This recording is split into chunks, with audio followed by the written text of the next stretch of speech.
Hey, hampa yang bersama dengan saya hari ni adalah Z. Okey. Yang mana tahu kan, yang mana yang dah pernah follow ataupun yang mana yang duk tengok-tengok konten-konten Z kan. Ada je yang tengok. So cuma saya nak bagi tahu, mostly ada yang akan kata yang konten saya ni berkaitan dengan trip. Untuk first konten saya pun semua pasal trip. Trip mana kita melancong melancong dekat luar negara. Cuma mungkin sebabkan orang kata apa, saya baru first try untuk YouTube ni. Saja kita buat pun suka-suka kan. So saya cuma nak bagi tahu kat hampa, sekian lama kita tak buat konten. Sekian lama kita tak buat konten pasal trip ni. Yalah, takkan tiap-tiap bulan kita nak pergi trip kan. Macam biasalah. Cuma saya nak bagi hint sikit.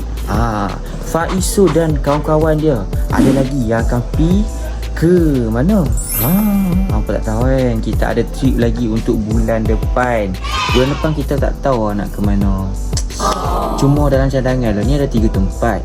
So bolehkah hampa semua cadangkan, ataupun kata kat cadang lah, hampa cuba teka 3 tempat ni kita nak ke mana. Okey, untuk yang pertama, adakah kita akan ke Thailand? Thailand macam best. Ataupun adakah yang kedua kita ke Indonesia weh. Pak Joko Dan lagi yang ketiga, adakah kita akan ke Vietnam balik? Saya rasa saya tak tahu. Tapi kalau hampa hebat kan, cuba teka dekat komen.